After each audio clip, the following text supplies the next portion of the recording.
Quantos minutos? Senhor presidente, senhoras e senhores senadores. Em primeiro lugar, eu gostaria aqui de hipotecar o meu apoio ao líder Arthur Vigílio e José Agripino, que nessa tarde demonstra aqui a sua indignação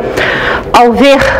votar uma medida provisória de tamanha importância, sem a presença de pessoas que foram importantes na discussão da reforma tributária,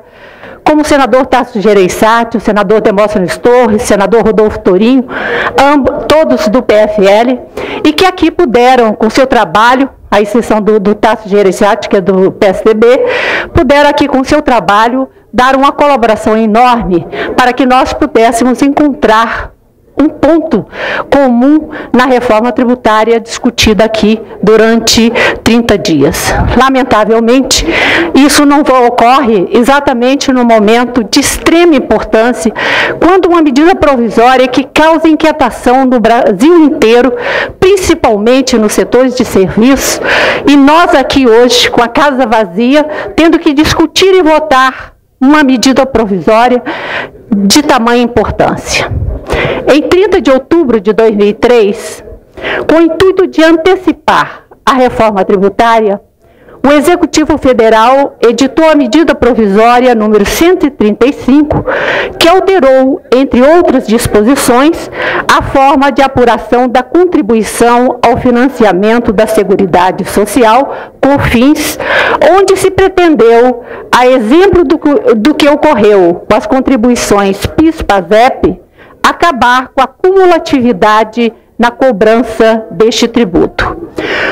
O fato gerador da COFINS, nos termos da medida provisória número 135 de 2003, é o mesmo da Lei 9.718 de 1998, ou seja, é o faturamento mensal que compreende a receita de venda de bens e serviços e todas as demais receitas auferidas pela sociedade, permitindo algumas deduções da base de cálculo, como as vendas canceladas, descontos incondicionais, as receitas não operacionais.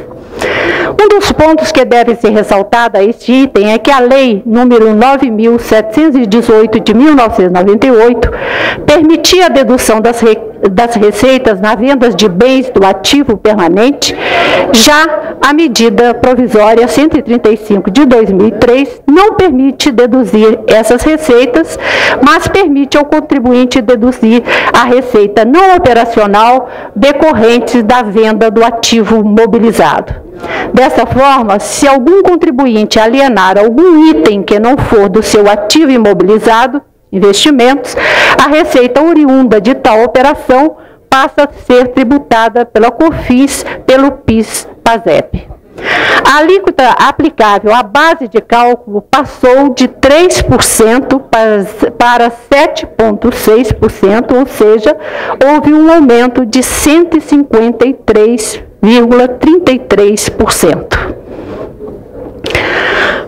O que onera incrivelmente a cadeia produtiva, principalmente se essa cadeia for uma cadeia curta. É importante observar que o que ocorre com as empresas prestadoras de serviços, onde o seu maior custo é a folha de pagamento, e as empresas que estão no início da cadeia produtiva, que acabarão recolhendo COFINS em valor maior, tendo em vista não ter uma base para a formação de crédito em valor relevante. Ao lado disso, nós temos vários artigos que merecem ser analisados neste momento. Principalmente a questão da constitucionalidade e ilegalidade da medida provisória 135 de 2003.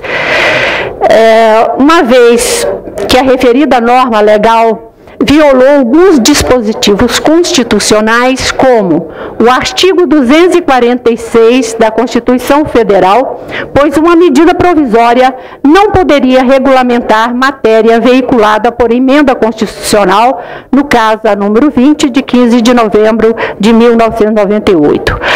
A restrição à tomada de crédito do COFINS sobre determinados custos ou despesas fere o princípio da isonomia.